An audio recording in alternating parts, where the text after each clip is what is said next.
Decían que veníamos del norte, que nuestra sangre llevaba el fuego de los guerreros arios, la lengua de los dioses, los himnos védicos cantados bajo cielos abiertos.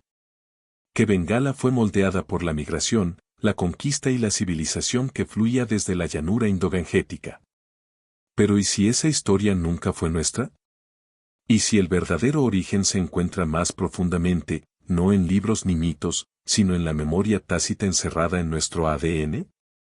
Porque cuando los científicos mapearon el genoma bengalí, descubrieron algo que ninguna clase de historia se había atrevido a enseñar. El idioma puede hablar sánscrito, los rituales pueden evocar los Vedas, pero la sangre susurra algo mucho más antiguo.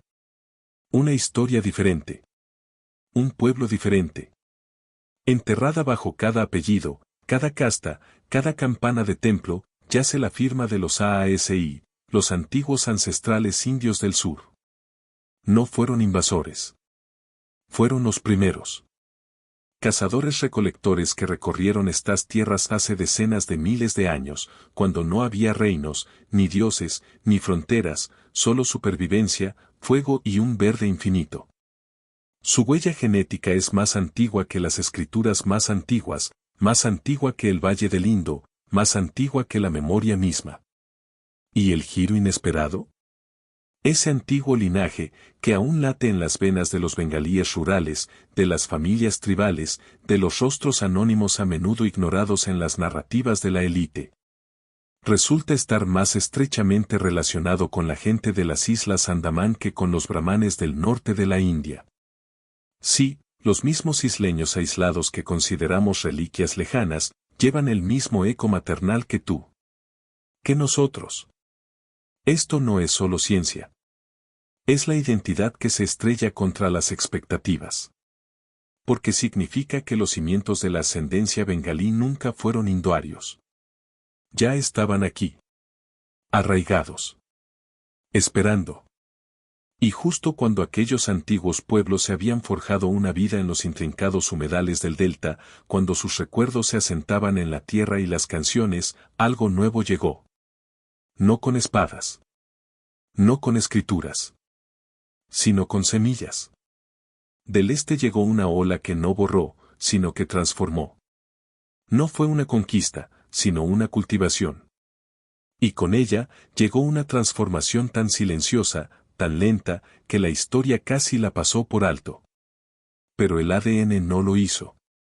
Y lo que revela a continuación, cambia todo lo que creíamos saber sobre nuestras madres olvidadas. Es fácil olvidar lo que el agua recuerda. En el delta del Ganges Brahmaputra, donde los ríos se encuentran con el mar y la tierra respira a raudales, el tiempo no fluye, sino que se detiene. Y en ese húmedo silencio, ocurrió algo milagroso. Mientras los reinos surgían y caían en el horizonte, los pantanos contenían la respiración y guardaban un secreto.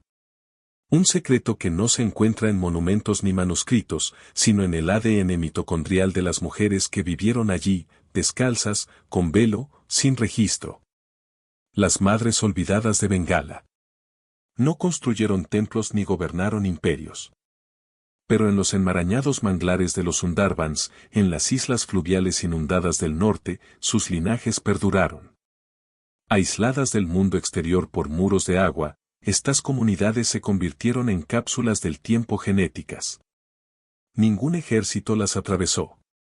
Ninguna migración mezcló la sangre. Lo que entró, se quedó. Y lo que se quedó, sobrevivió. Cuando los investigadores comenzaron a rastrear haplogrupos maternos en el sur de Asia, encontraron algo inesperado en estas zonas aisladas, linajes mitocondriales raros que no aparecían en ciudades. Ni siquiera en aldeas cercanas. Estos marcadores no solo eran antiguos, eran preagrícolas.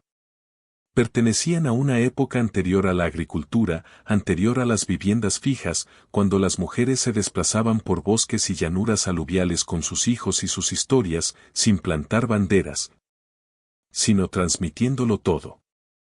Y a pesar de las oleadas de religión, idioma, casta y conquista, estas características matrilineales se negaron a desaparecer. Incluso mientras los hombres viajaban, se convertían y se adaptaban, las madres permanecieron arraigadas. Porque el agua puede dividir, pero también protege. Esa es la paradoja de la geografía de Bengala. Los mismos ríos que aislaron a su gente también preservaron sus recuerdos más antiguos. Y en el ADN de estas mujeres, encontramos ecos de rituales que ya no se practican, de canciones que ya no se cantan, de identidades borradas de los libros de texto pero grabadas en la memoria. Pero nada permanece intacto para siempre. Justo cuando estas antiguas madres estaban echando raíces, justo cuando su cultura se estaba adaptando al ritmo del monzón y el barro, llegaban nuevas voces, esta vez no del norte, sino del sol naciente. No vinieron con imperios. Vinieron con algo más poderoso. Trajeron arroz. No llegó con un ejército. No hizo banderas ni quemó ciudades. Llegó silenciosamente. Flotando en los vientos del monzón, en las manos de los migrantes que sabían cómo domar el agua. Un solo grano de arroz. Eso fue todo lo que se necesitó para cambiar los genes de Bengala para siempre. Hace miles de años, antes de que los templos bordearan los ríos y antes de que el sánscrito tuviera nombre, una nueva oleada de personas comenzó a llegar desde el este. Agricultores arroceros austroasiáticos, nacidos en las verdes colinas y ríos fangosos del sudeste asiático, trajeron consigo no solo un cultivo, sino una forma de vida. Sabían cómo inundar la tierra, plantar profundamente y esperar. Y Bengala, con su suelo sediento y sus lluvias incesantes, estaba lista. Estos no eran conquistadores. Eran cultivadores. Pero bajo el suave ritmo de la siembra y la cosecha, se gestaba una transformación más compleja. Porque cada temporada de arroz era también una temporada de genes. Y estos agricultores llevaban algo más en la sangre, una firma materna única que los científicos ahora llaman M95. Este haplogrupo, transmitido de madre a hija, se propagó silenciosamente entre las mujeres de Bengala. No por invasión, sino por intimidad. Hoy, ese código genético sigue vivo. En los pómulos de las niñas tribales. En los dialectos cantados por los aldeanos del bosque. En los rituales susurrados alrededor de las fogatas monzónicas. El legado del sudeste asiático, grabado no solo en el ADN, sino en la forma de los rostros y en el canto de las lenguas. Y ese es el poder silencioso de la agricultura, no solo alimenta. Transforma. No con armas, sino con vientres. ¿El giro? Este marcador M95, que antes se consideraba extranjero, ahora define la sangre de millones de personas que nunca supieron que sus raíces apuntaban al este. No es historia. Es herencia. Y nos dice que Bengala nunca fue una tierra sellada. Escuchó. Absorbió. Y al hacerlo, cambió. Pero aun cuando estos colonos cultivadores de arroz estaban transformando el delta, no fueron los primeros en dejar su huella. Debajo de sus raíces, otra sombra esperaba. Más viejo. Más oscuro. Sur. Y su voz aún resuena en serpientes, tambores y dioses sin nombre. Antes de que hubiera templos, había árboles. Antes de que hubiera sacerdotes, había madres.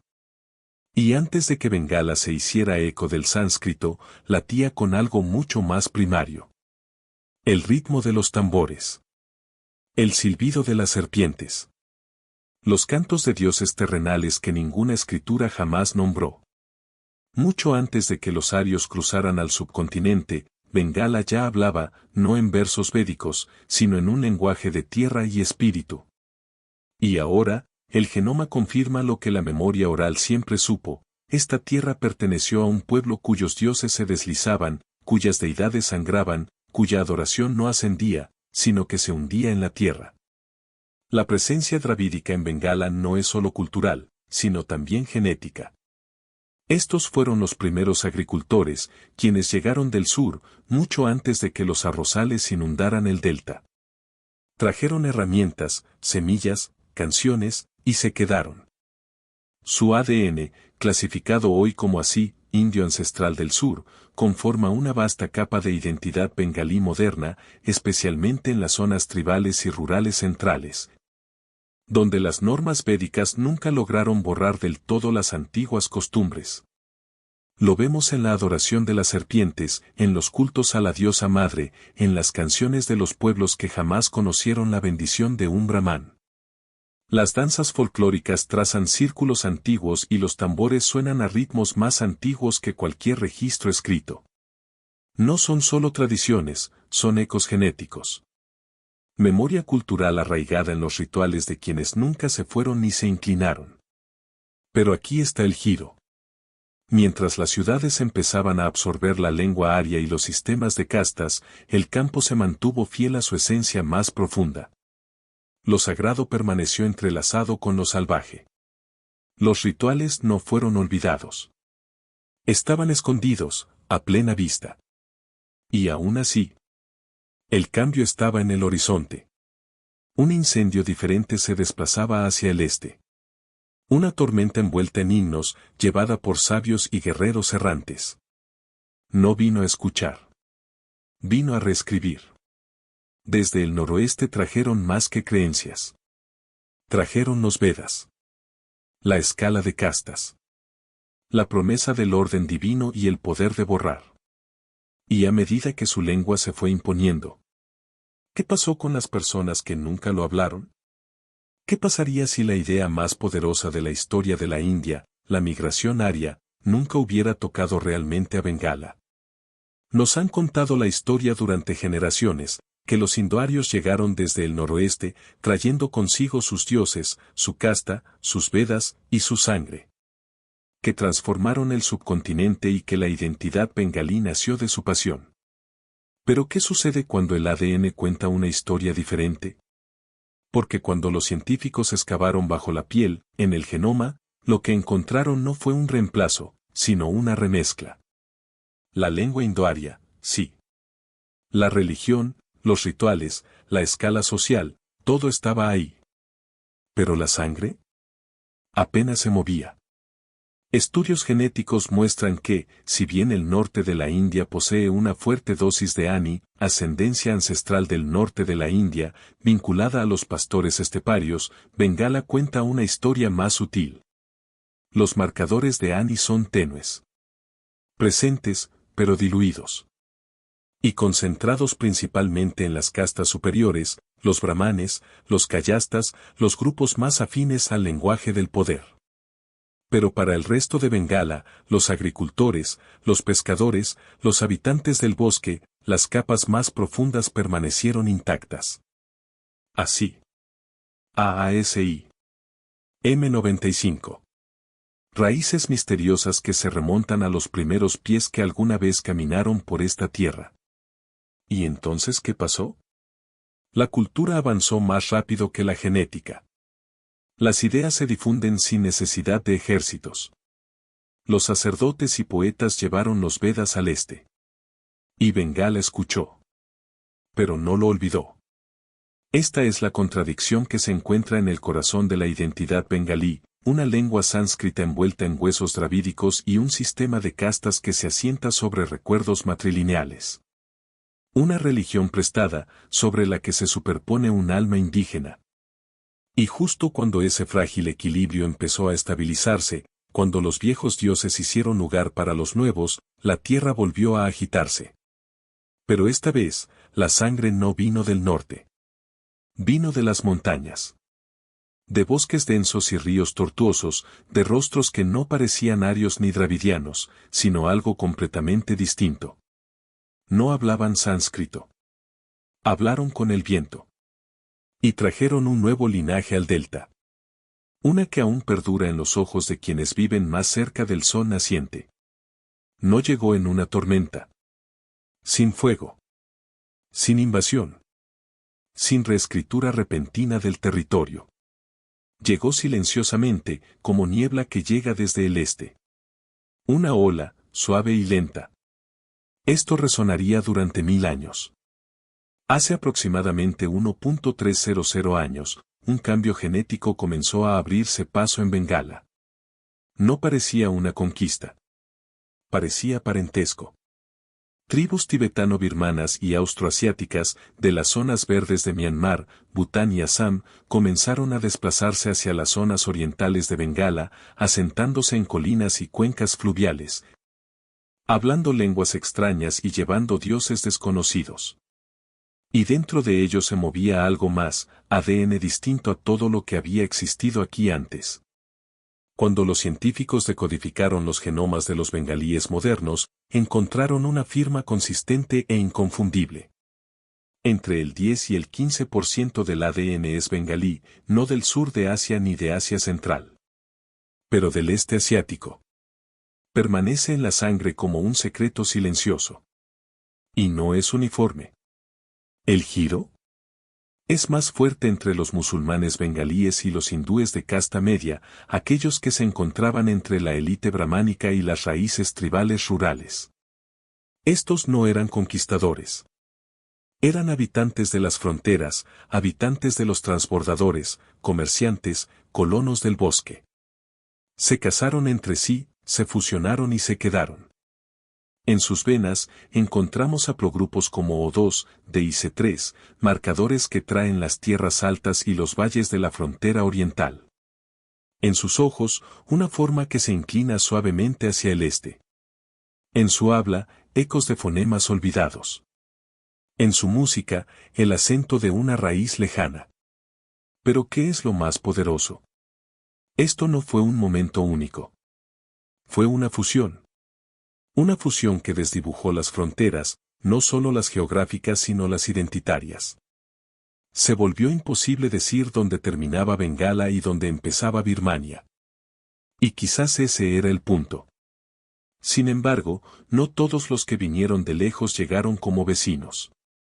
Porque poco después de esta fusión silenciosa, otra marea subió. No vino con arroz ni canción. Vino con acero. Con caballería, caligrafía y monedas con escritura extranjera. Hombres que no susurraron sus nombres. Los tallaron. Y con ellos llegó una nueva capa de sangre. Esta vez desde desiertos y montañas, desde mucho más allá del Indo, soportando el peso de la conquista.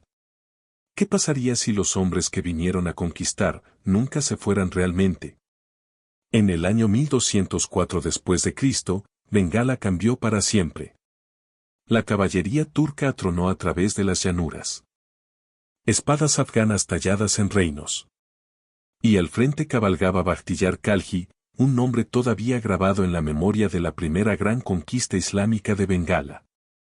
Pero debajo de los gritos de guerra y el llamado a la oración, algo más estaba sucediendo, algo más silencioso, más duradero, más íntimo.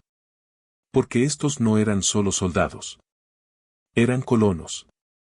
Y con ellos llegó un nuevo tipo de herencia, una que no se transmitía por medio del lenguaje o las escrituras, sino en los huesos de sus hijos.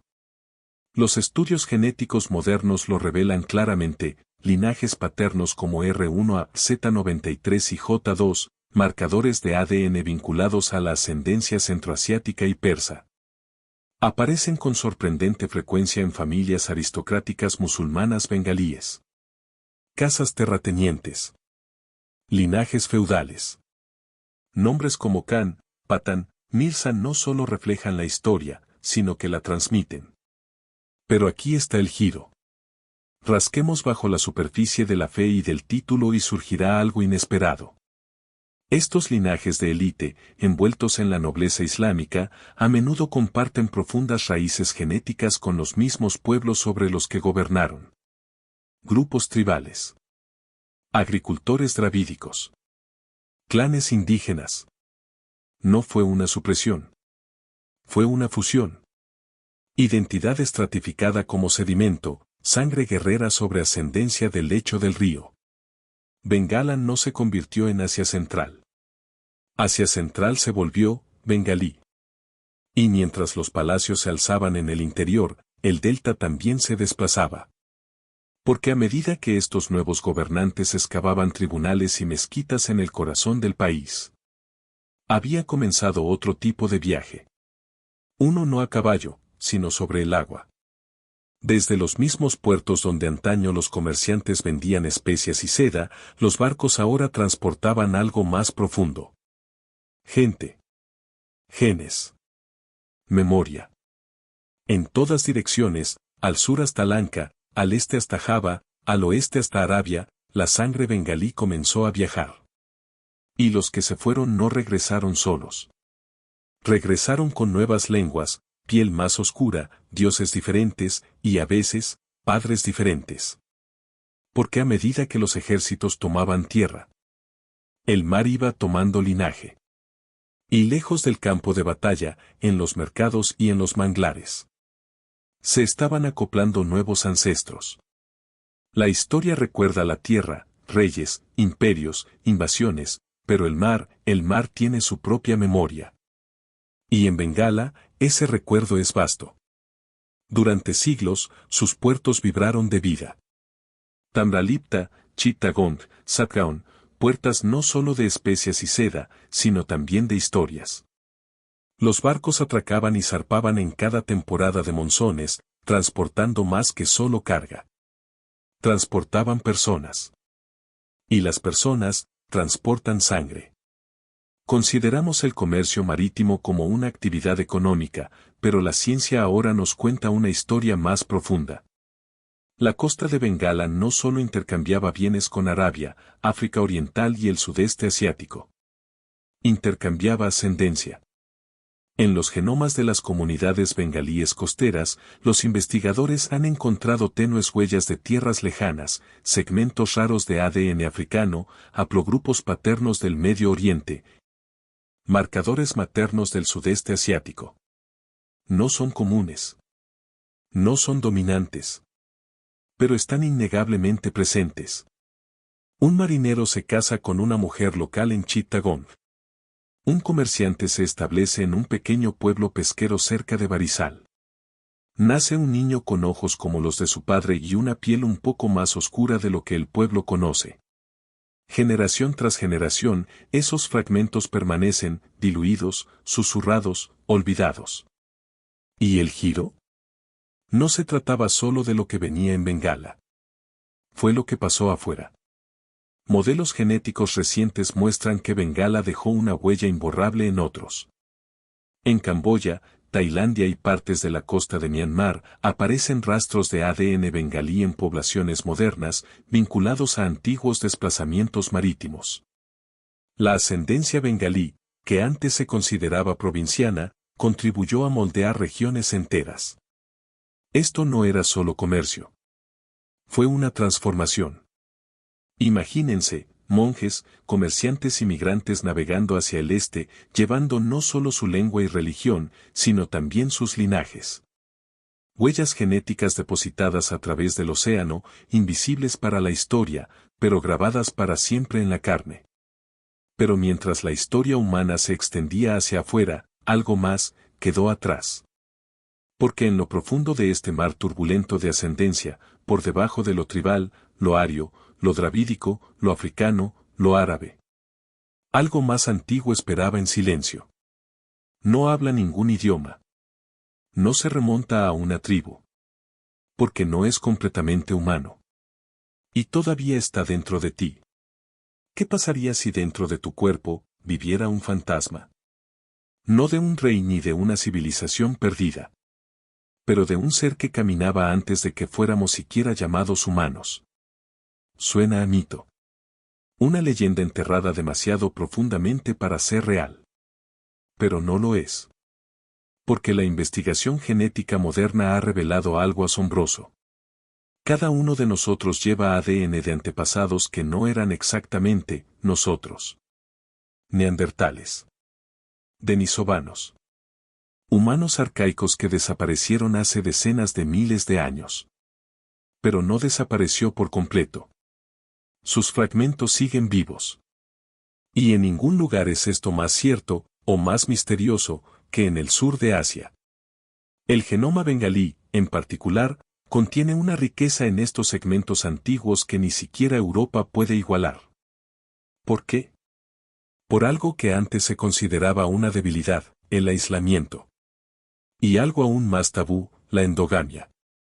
Cuando pequeños grupos se casan dentro de su propia comunidad, generación tras generación, algo extraño sucede. Fragmentos raros de ADN, de los que deberían desaparecer con el tiempo, se preservan. Se reciclan. Se intensifican. Y así, en los densos bosques, en las islas del delta, en las aldeas tribales de Bengala, los genes arcaicos no se desvanecieron.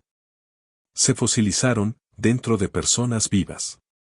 De hecho, algunos grupos indígenas bengalíes tienen tanto ADN neandertal que los investigadores pudieron usarlo para reconstruir digitalmente partes enteras del genoma neandertal, solo a partir de muestras modernas. No huesos. No fósiles. Cuerpos vivos. Su sistema inmunológico, la respuesta de su piel, incluso su tolerancia a la altitud y a las enfermedades, todo fue moldeado silenciosamente por ancestros que desaparecieron hace 40.000 años. Pero aquí está el giro que nadie esperaba. Estos genes antiguos no solo sobrevivieron. Se adaptaron. Ellos pelearon. Con el tiempo, se fusionaron con el genoma humano moderno de maneras que apenas estamos empezando a comprender, alterando la forma en que los bengalíes respondían a los patógenos locales, los alimentos y el clima. La selección natural no era solo historia. Ocurría dentro de nosotros. Y en ninguna parte es esto más visible, o más dramático, que en una adaptación específica. Forjado en una región donde el agua mata, año tras año. Donde la muerte no viene de la guerra ni del hambre.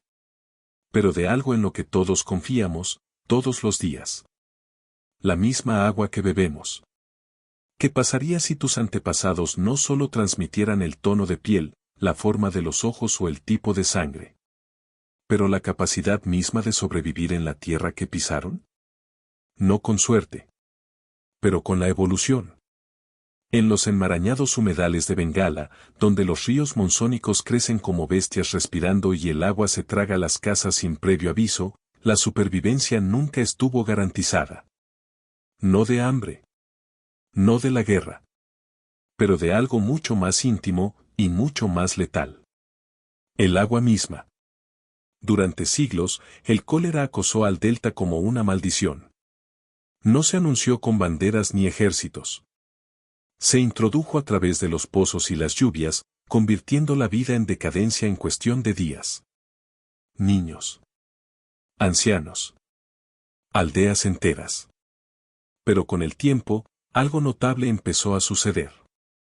Los análisis genómicos de las poblaciones de Bangladesh revelaron patrones sutiles, grupos de variantes genéticas concentrados en las llanuras aluviales, en los lugares más afectados, año tras año. Estos no fueron aleatorios. Eran defensas. El cuerpo, a lo largo de generaciones, había aprendido a defenderse. La selección natural, la fuerza más lenta de la Tierra, había entrado en guerra con un enemigo microscópico. Y en Bengala, dejó pruebas. Genes que regulan la respuesta inmune, el transporte de electrolitos, la inflamación, todos muestran signos de una intensa selección. Algunas de estas adaptaciones, como las modificaciones en la vía NFB, redujeron directamente el daño causado por la brutal espiral de deshidratación del cólera. Esto no era un mito. Esto era la biología bajo asedio.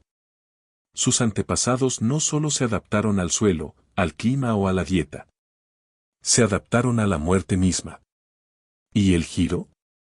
Estos genes de resistencia no se encontraron en todas partes. Se agruparon como pueblos fantasmas, más fuertes allí donde el río golpea con más fuerza, donde las casas están construidas sobre pilotes, donde los niños crecen conociendo el color de la enfermedad.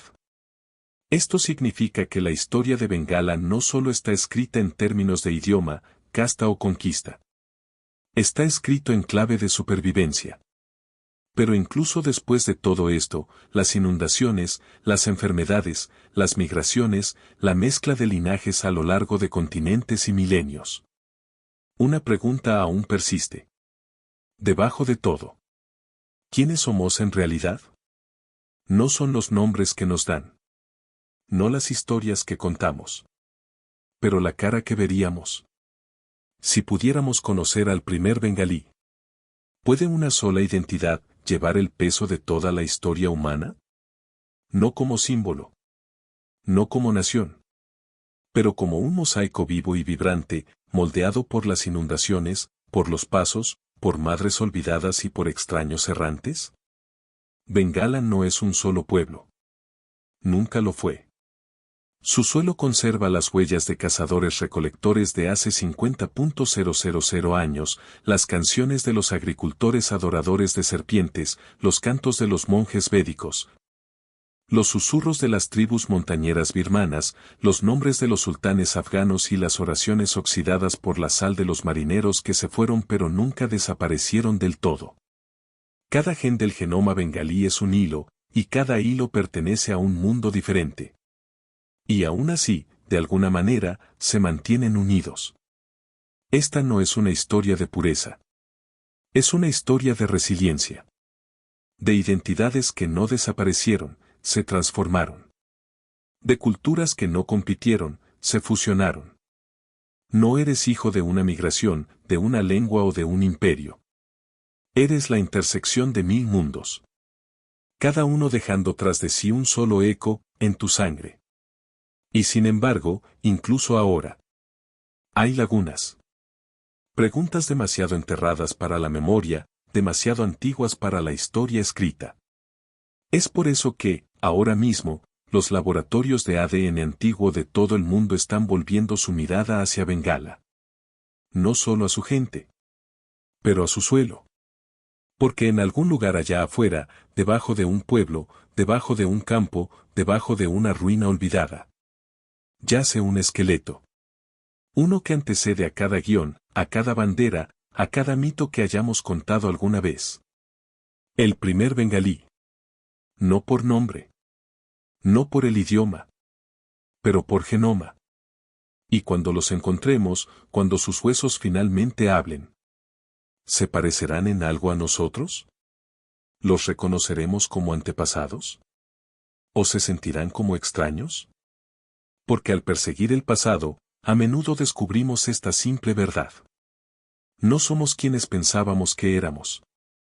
Pero somos más. Si esta historia te hizo cuestionar de dónde vienes, solo espere a escuchar lo que encontramos en el ADN del Valle del Indo. Suscríbete para conocer la siguiente pieza del rompecabezas humano.